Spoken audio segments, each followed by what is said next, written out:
Mon nom est Martin Picard, je suis du 146e cours.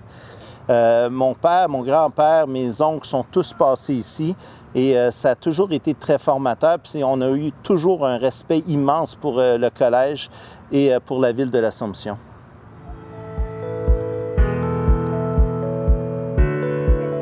Mon passage au Collège de l'Assomption, d'après moi, a été essentiel pour la suite des choses. Donc, j'ai parti le pied de cochon. Tard dans ma vie, j'avais quand même 33-34 ans. J'étais à une année de tout arrêter parce qu'il n'y a rien qui marchait et je n'arrivais pas à faire mon restaurant. Et là, quand j'ai eu la chance de l'ouvrir, je me suis dit, tu sais quoi, je vais faire un restaurant, une brasserie où on se sent bien.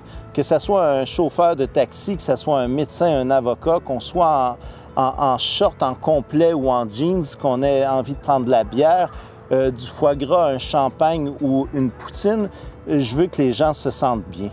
C'est quelque chose qui correspond à ma nature et si je reviens au Collège de l'Assomption, c'est probablement un état qu'on a en étant ici où on se sent bien au collège.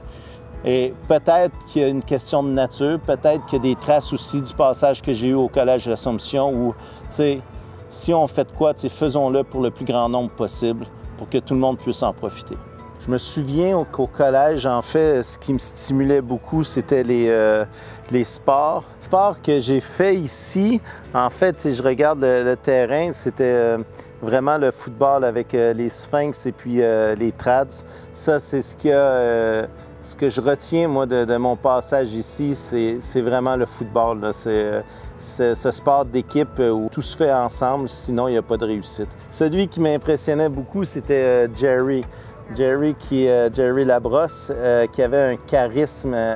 Ce monsieur-là, il passait, il avait son aura, et puis je pense pas avoir été jamais dans ses grandes faveurs, mais c'était quelqu'un qui m'impressionnait. Tu cherchais à lui plaire, en fait, parce que tu savais que s'il te spottait de l'œil, ben, ça veut dire que tu faisais quelque chose de bon, puis c'était un peu une recherche. Jerry. Salut Jerry. Et je me souviens aussi parce que j'ai quand même passé 7 ans et demi au collège, et vers la fin, c'était beaucoup le côté créatif qui m'intéressait. On le faisait avec des business qu'on pouvait développer à travers certains cours. Et ça a été comme le début de quelque chose, sans que je comprenne quoi au juste. J'ai fait du théâtre, j'ai fait aussi, je me souviens des parades de mode qu'on faisait avec du ballet jazz qui était, on avait été recrutés, des gars, des filles, pour organiser, faire partie de ce spectacle-là. Ça avait été vraiment une belle aventure parce que tu sors carrément de ta zone de confort, puis tu te retrouves avec tes chums de gars, tes chums de filles à faire quelque chose de différent. Habituellement, tu es avec eux autres, c'est pour avoir du plaisir. Mais là, c'était vraiment une belle aventure. Et je me rappelle avoir vraiment apprécié ça parce que c'était le carillon qui se remplissait. Puis soudainement, il y avait plein de gens qui te regardaient. Puis les gens y appréciaient le résultat final. Je me serais jamais vu faire une parade de mode, je me serais jamais vu faire du ballet jazz, mais grâce à ce spectacle-là, je me suis réalisé, puis j'ai franchement aimé ça. Ça a été très agréable.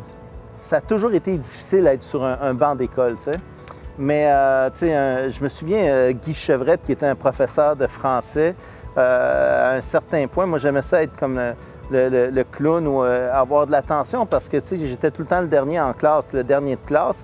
Donc, c'était une façon d'être drôle, de se démarquer, de se faire apprécier. Puis, je me souviens que M. Chevrette était sorti de sa classe, puis j'avais mis, dans la porte semi-ouverte, j'avais mis des livres. Donc, quand il est arrivé, ça y était tombé dessus. Il m'avait dit, premièrement, va-t'en, et tu viendras me voir à mon bureau après. Puis, il m'avait juste parler comme un adulte. Et franchement, sa façon de me parler, m'avait vraiment fait vieillir ce jour-là. Et puis encore aujourd'hui, je m'en rappelle. Donc, c'est surtout en faisant des faux pas, moi, que j'ai appris. Je pense que ça a été salutaire. Somme toute, c'est ce que j'en retiens. Le collège, c'est certainement un tremplin qui m'a amené ailleurs. Mais je ne sais pas pour quelle raison. Et ça, c'est très surprenant de comprendre l'attachement que j'ai pour le collège. Pour certains professeurs comme Mme Pradès, je parlais de Guy Chevrette, Joanne Janson, des personnes qui t'ont aidé à grandir, mais à te rattacher, à t'attacher, à continuer d'y croire. Là. Quand même, j'ai eu mon diplôme, puis je n'étais pas nécessairement ferré pour ça. Donc, il y a eu des gens qui ont été importants.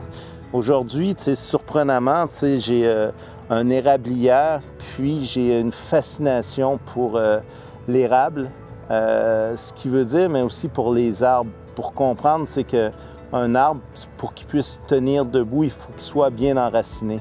Et je pense que le Collège de l'Assomption, on peut faire ce parallèle-là où ça m'a donné des racines. Pour être capable de continuer, puis pour être capable de continuer à y croire. C'est comme ton père, ta mère, ta famille, ça t'accompagne jusqu'à la fin de tes jours. Mon père, qui est décédé il n'y a pas longtemps, parlait du collège jusqu'à la fin de ses jours, mais ça va être la même chose pour moi. Pourquoi? Je ne le sais pas, mais ça nous reste très cher.